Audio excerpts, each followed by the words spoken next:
please welcome Dr. David Patterson.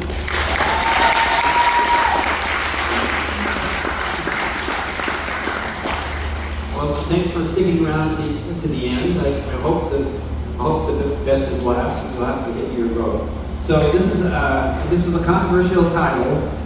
People in Tom's weren't thrilled with the how to give AI a bad carbon footprint, but I was a Berkeley professor for 4 decades before I joined Google. And in that time, I gave a series of bad advice talks.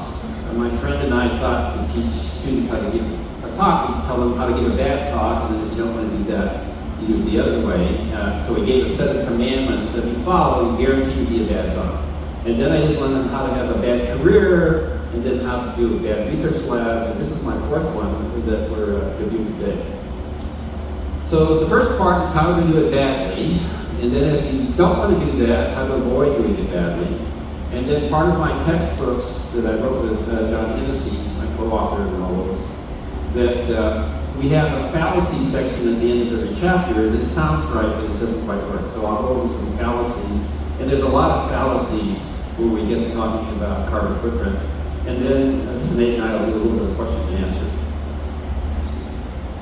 Okay, so let's do how to do it badly, how to give it a bad carbon footprint. So the advice would be pick the biggest model. Bigger is better. We know from the scaling laws of OpenAI that the bigger it is, the smarter it is, so go big. Pick an older GPU. The more recent GPUs, like are 1,000 watts when they operate. The older ones could be 1/3 of that, so let's go with an older one. And then let's pick our local data center. You don't have to ship the data all over. We'll just go locally. So let's see how that turns out. So to calculate the emissions, we came up with a mnemonic we call the 4 M's of emissions. And each of these is a factor. When you multiply them together, you get the emissions from AI. So for a model, we're going to pick this open source model, the Llama model from Meta. It's the 405 billion parameter model. So the first thing we're going to count is the number of operations, and in computer terms, number of floating point operations. So that turns out to be that number 3.8 times 10 to the 25th. 10 to the 24th is a septillion. That might be what you learned today. So about 40 septillion floating point operations to train that Llama model. So that's the number of operations. Next, depending on the hardware we pick, it will turn those operations into energy. So the Volta, which was an older GPU, is the first one with hardware to support AI, hardware accelerators. So it operates at 1/3 of a watt, about 300 watts, and about 25 teraflops. So that turns out, you get an energy from floating point operations out of that. So if you multiply those two together, we have how much energy, but it has to go in a data center. So then the question is, how efficient is the data center? It turns out the industry has standardized on a metric that's called power usage effectiveness. You just take all the energy going into this data center and you divide it by the energy that the computers actually use.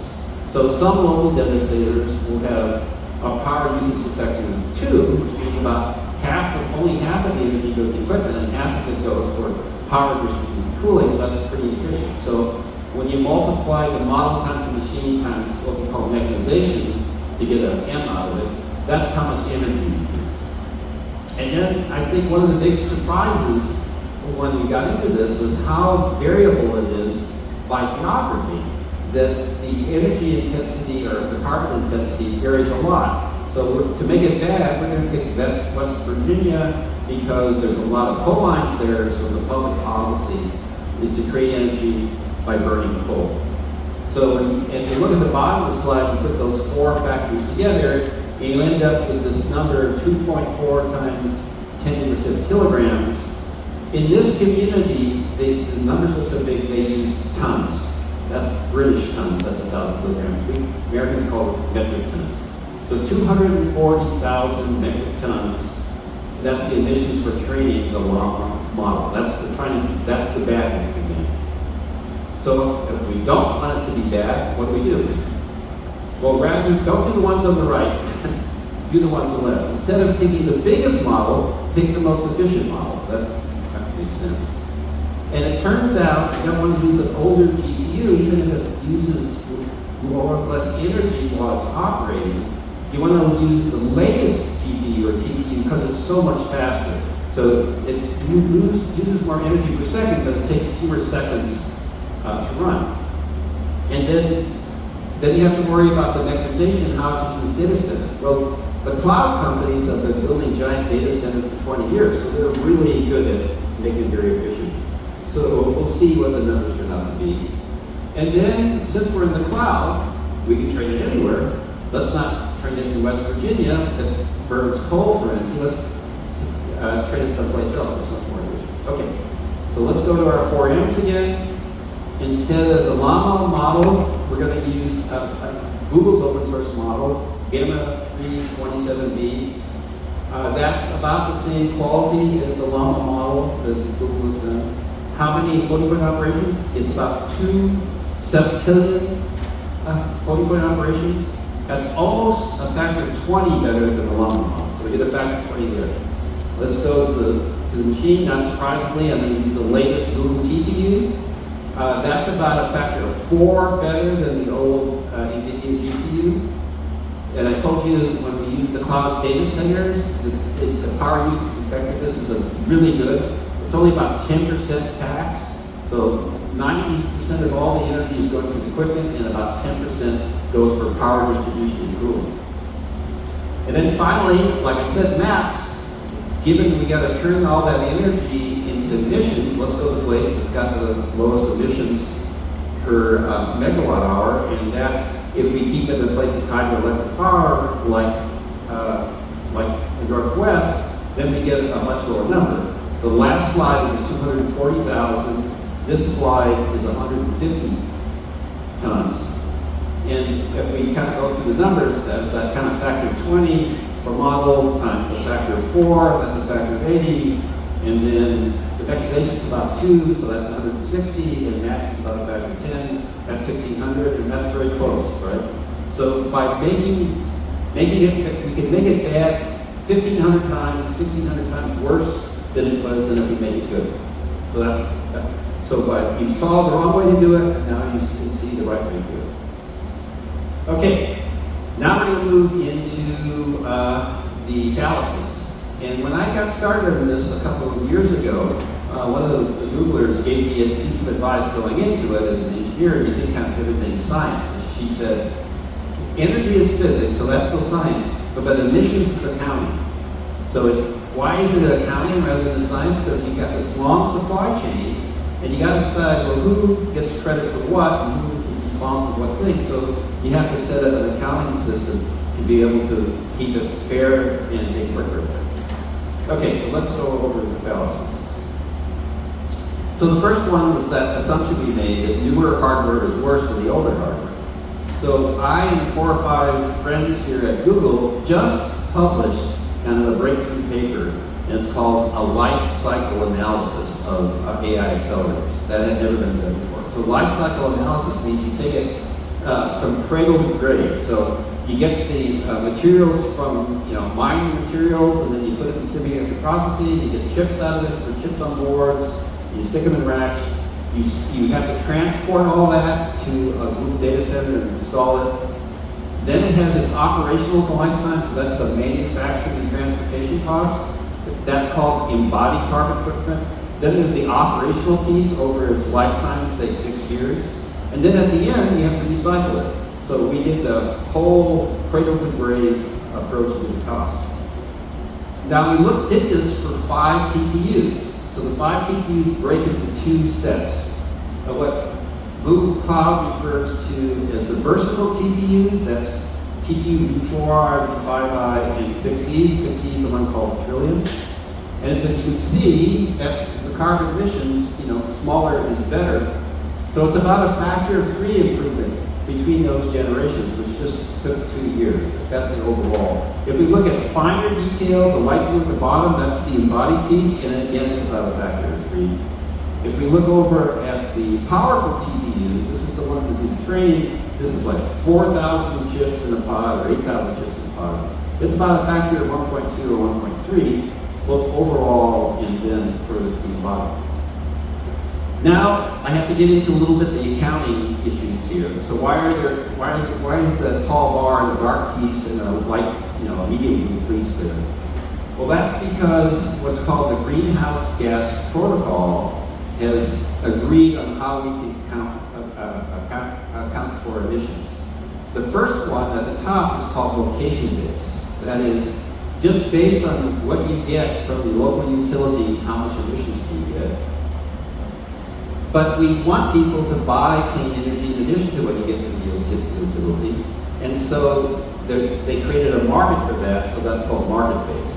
So the light blue bar there is the market-based, and the tall one is location-based. But no matter how you account for it, it's still this dramatic reduction for the versatile TPUs and the significant reduction for the powerful TPUs. So the fallacy was new AI would worse. That was a long explanation about it's actually better. So that's sad for our leadership, but we did this study and said, hey, don't use the new TPUs, use the old TPUs, but it turned out to be the best. Basically, they use more emissions, but they're so much faster, they're better thing to use.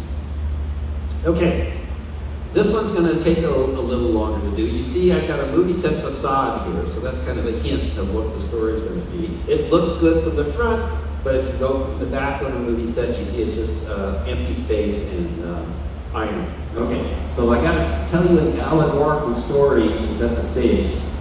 So, and then I think you can relate. So the allegory is, you and your friend Max, you're best friends, you're single, you're young, and you hate to cook, so you eat all your meals out of restaurants. 3 meals a day, 365 days a year.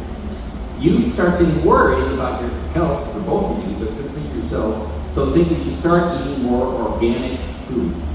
Well, then you find out there's a society that's trying to promote organic food in restaurants.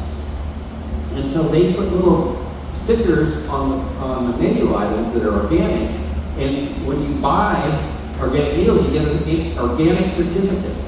And the society, to encourage people to eat more organically, spreads through to restaurants, and they run a leaderboard where the winner at the end of the year gets prizes from that. So you get involved, your friend Max is all that excited, and you get, in a year, 365 days, there's about 1,100 meals that you need. You get 800, and you turn it in, and then they announce the prize, and you win. You get accolades, people like you, article newspaper, you feel really good about it. Next year, you want to do it again, so you get up to 900, and you're waiting for the results, and at 900, you come in second place. Somebody has 1,000 meals, even better than you. But the amazing thing is the person with 1,000 meals is Max. You've gone to meals with Max all year, he almost never orders organic. So you confront him, what's going on? So Max says, well, I read the fine print of the rules, and also you don't have to turn in the receipts for the meals you eat. You just have to turn the receipts that you buy somewhere. So I looked, and in San Diego, I could, for the cheapest place is San Diego in April for breakfast. So I bought 1,000 breakfasts in San Diego, and then turned those receipts in, those organic receipts, during the year. That's how I won. Well, didn't say to Max, but A, it's not helping your health. You're not eating anything organically. Also, you're not encouraging local restaurants to offer organic food because you're buying in San Diego. And even in San Diego, you're not buying, you're only buying breakfast, not the other meals, and you're only doing it in April. So what do you think you're doing? Well, I'm getting all the good press, and I feel good about it, and I like it the way I am. Okay, so that's the long allegorical story setup. What's the relationship here? So when they set up the greenhouse gas protocol, this accounting system for companies to follow about 20 years ago, as you might expect, when people were buying carbon-free energy, they got certificates. They're called energy attribute certificates. So basically, when you buy clean energy, for every megawatt, you got a certificate. But what some people started doing was kind of like Max. Well, I don't want to buy clean energy from the local one. I'll just buy it from some other part of the country, and I'll just buy it some other part of the year, and then I'll take credit for it. So the difference between those two, when you buy an energy certificate certificate along with the energy. That's called a bundled energy attribute certificate. And when you buy it from anywhere in the country, then you get an unbundled one. And in fact, the rules are any time of year, anywhere in the same continent. So it doesn't even have to be in the United States. And in Europe, it can be any country in Europe. It can be in France, you can buy it in Poland. Okay, well, like your skepticism about Mac's benefits of eating organically, academics have studied the benefits. What happens with these unbundled AACs? And what they find is, if companies buy unbundled these EACs, that doesn't encourage the local utility to invest in carbon-free energy because you're buying it someplace else. And similarly, you're probably buying it as cheap as possible at a place that already makes it. So even if you're buying it there, it probably doesn't get them to invest a lot more. They've already made the investment. So what they find is the use of the unbundled EACs doesn't really help that much. So there's a market-based economy, and it makes people look good, but it doesn't really help the bottom line. So, okay, now you know what unbundled EACs are and bundled EACs. So how popular are they? That was the next part of our journey. And this article appeared in the Financial Times last year. And here's the top 4 U.S. hyperscaler companies. And what fraction of the carbon-free energy they bought is unbundled? And you can see Amazon's almost 60%, Microsoft's more than half, Facebook is very small, and we're 0, which I was very happy to learn. Now there's the first column is the location-based emissions. That's right out of the tap from the utility. And then if you do market-based emissions, you can see it for Microsoft, it looks like 0. They can claim using unbundled ACs, they have 0 carbon footprint. So that was what the original fallacy that I started this talk with, that basically I read online that these companies are making their operational carbon footprint go to 0, so it's just going to be the manufacturing process of everything. But no, and the reason is that it's not really as if, it looks good on paper, but it's not really helping the environment all that much. Now, the good news is since about the time we wrote this paper and pointed this out, Microsoft has since announced in the future they're abandoning unbundled EACs. So why did Google not do that? Why did Google not buy unbundled EACs? It's because several years ago they realized this was not really going to help. And so they came up with their own accounting system. And what they wanted people to do, kind of like when you were eating organic food, we wanted that for 24 hours a day you're using carbon-free energy, 365 days a year, and not that you buy it in San Diego, you buy it where you're using it. So they call their program 24/7 carbon-free energy, and 160 organizations have embraced it so far. There's the United Nations agreement. Okay, that's my second fallacy. The third one, which is easier, you hear this one every day when I'm listening to the radio NPR on Saturday, or heard this one. The data center AI is a major consumer of global electricity. It's repeated so much it must be true. So my data source is the International Energy Agency, IAEA. It's about an organization of 60 companies that have been doing this together for 50 years, and they're trying to wean these countries off of carbon-based fuels. So they said in 2022 it was about 1.2% of all electricity was data centers, and maybe this year it'll be 1.5%. How does that compare to other things? And in their report, it says that even if data center growth is strong between now and 2030, there's 4 things that will be much bigger. Just continued economic growth will be much bigger. Electric cars will be much bigger, which I guess you might guess given the popularity of electric cars. But air conditioners are going to be bigger. Just air conditioners all by themselves will be a bigger use of electricity than data centers. And then the last category was high energy manufacturing, like making aluminum or steel. So that's the big picture globally about data centers. What about AI? AI is a small piece of data centers, right? So the assertion that AI is a huge impact on global electricity is far from the truth. But as a caveat, when we talk about, a global problem. It's not, but maybe locally it can be. If you put a lot of data centers in one utility, they may not have the power to handle that. That'd be very stressful for a local area. But as a global issue, it's not a big issue. Now, when I think about air conditioners using more than data centers, it's what are the upsides of air conditioners, and what are they going to decide of it? Well, AI can make a contribution. So my favorite one is the science result from Google the last couple of years is contrails. So contrails are the streams, white streams in the sky that follow airplanes. It doesn't happen all the time. It happens when airplanes are in given regions. So aviation represents about 2.5% of worldwide emissions, according to IEA. Contrails, as you saw in the pie chart, is more than a third of emissions is from contrails. Well, if it only occurs when planes fly in certain regions, well, Google can use AI to steer planes as minimally as possible in both an elevation and direction to avoid the given regions. And they did this experiment with American Airlines, and they found if they have to increase the fuel that you use a little bit, 0.3%, but it could save,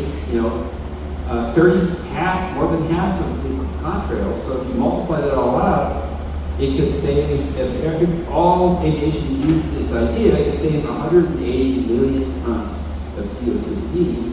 So to put that in perspective, the four hyperscalers collectively, using the conservative location-based emissions, was 36 million tons. And if we were to guess what it would be in reality, giving credit for carbon-free energy, it's probably another factor too. So this single innovation from AI, if it was widely deployed, would give a factor of 5 or 10 return on the reduction of carbon emissions from the planet. Okay, and I think that is my last slide, my conclusions. So what are the takeaways? Hopefully, optimizing those 4 M's of machines. We already have data centers that are very efficient in mechanization.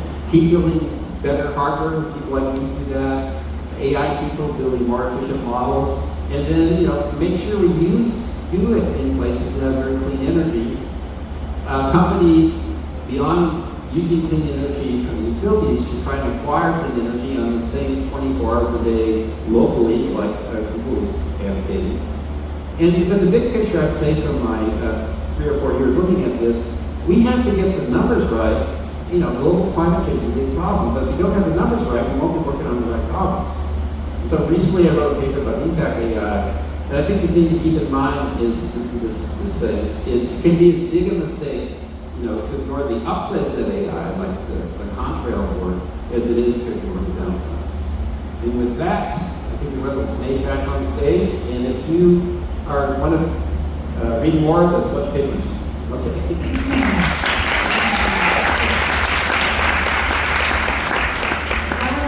Presentation, even just your slide about understanding claims, if they're bundled or unbundled, I think that helps empower all of us when we see these claims to be able to dig down and see what is actually accurate, what's actually helpful. So in your research for this presentation today, what excited and surprised you the most about Google's work in this space? Yeah, I was thinking about this. I think when I actually did the work, there were 2 surprises. And one was geography matters so much that it's a huge difference what part of the country you're in. And the second one was which I was happy that I chose after working at Berkeley with Google has a pretty good job at this. They weren't using their monolithics. That was great. Their data centers are very efficient. I think Google was one of the pioneers in trying to come up with this metric of power usage effectiveness and driving it down.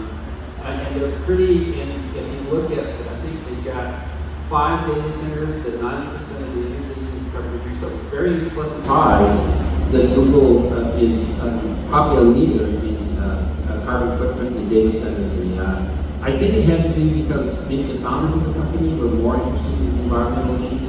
But it was, if I found out that we were the worst, I would have been very. I would have to rethink where I work. And earlier this year, there was some buzz about a technological advancement from a company named DeepSeek out of China, that they had brought an AI model to the forefront with low levels, lower resource, commoditized hardware. And then we started to hear about Jevons paradox. So the more energy, or the cheaper something becomes, the more of it we actually end up using. So is Jevons paradox the right framing for the carbon footprint of AI, because people are also kind of throwing that in, or is it something else entirely? Yeah, so I almost every time I give a talk, I use up Jevons paradox. And Jevons paradox is kind of economics, that if you make something cheaper, well, what economists say, if it's an elastic product, if you make it cheaper, people use more. There's some things that aren't elastic, like maybe food production. People don't eat more food if it gets cheaper, but some things can make it cheaper, get bigger. But when we talk about reducing the carbon footprint, that's not cheaper, that's making it more efficient. In fact, Google spends extra money to buy carbon-free energy. If they would just use the cheapest energy, which would be dirtier, it gets brought up in that context, but it really doesn't apply. And the DeepSeek people, their breakthrough was training. What they claimed was a breakthrough in training. But when we talk about operational emissions, generally, it's probably the inferences to do. Yeah, the inference for sure. What are you doing differently in your personal life as a result of everything you've learned in your research these past couple of years? Yeah, well, there's a couple things. Google Flight, if you search for a trip on Google Flight, it tells you exactly what the carbon emissions are of the flight, and depending where you sit.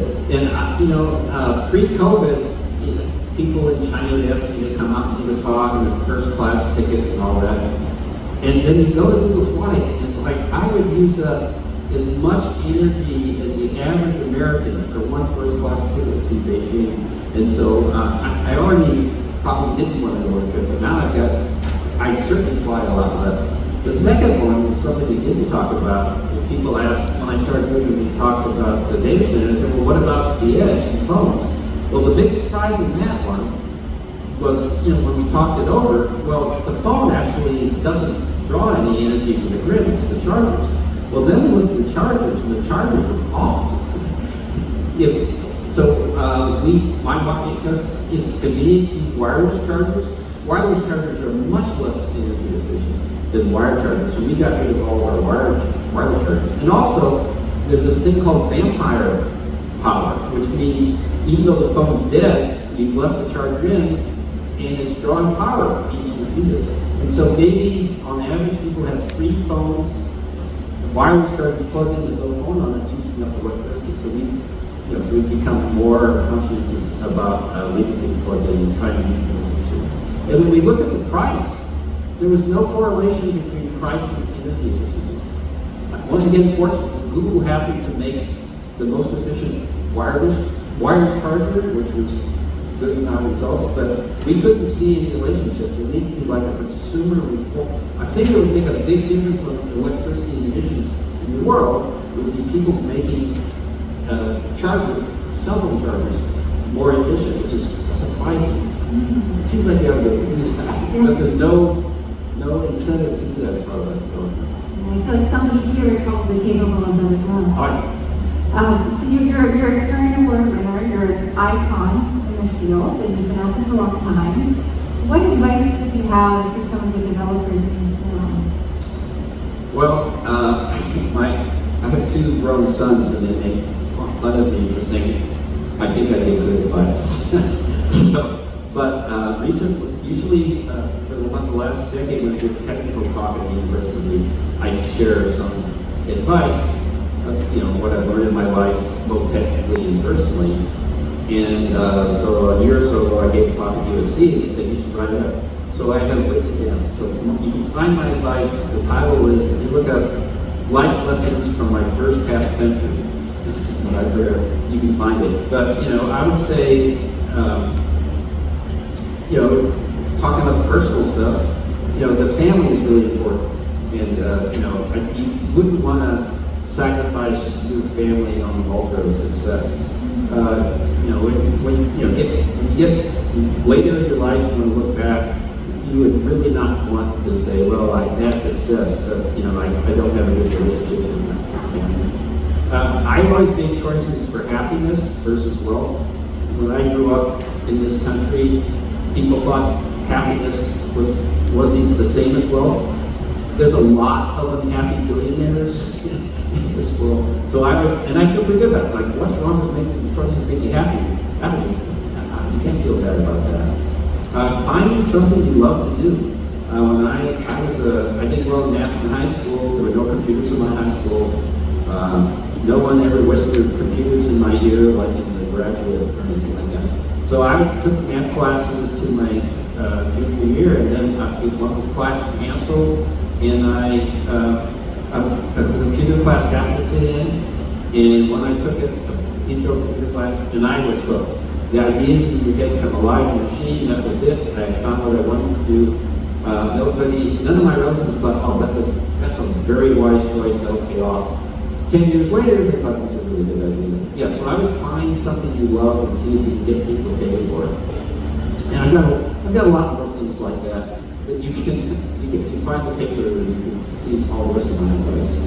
So follow what you love, cherish the people who you love, and optimize for happiness. Do you have more questions? I have a good evening. Go for it. Okay, so one of the other things that I say in terms of my career advice, and maybe personal advice too, I think if you're engineers, I think it's helpful to be optimistic.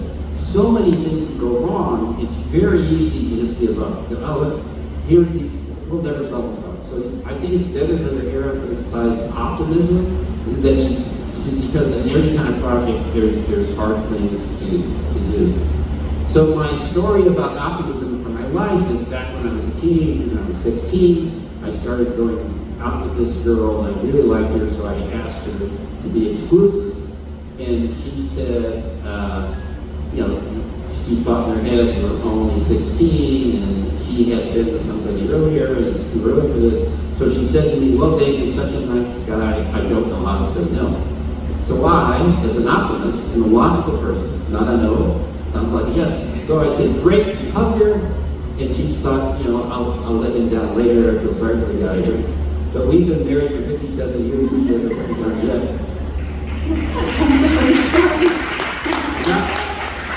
Now comes the, so when you say, if you've been married a long time, people say, what's the secret to a long relationship? And I used to say, remember your wedding vows, but nobody remembers their wedding vows. So we have 9 magic words for a long relationship. It's only 9, and it's 3 sentences, and the first words are I, you, I. And if you say these words, you two can have a long relationship. The first sentence is I was wrong. Second sentence is you were right. The third sentence is I love you. Okay? There's no substitutions. I was wrong, you're right, you're a jerk. No, can't be that. But if you say all 9 magic words, you two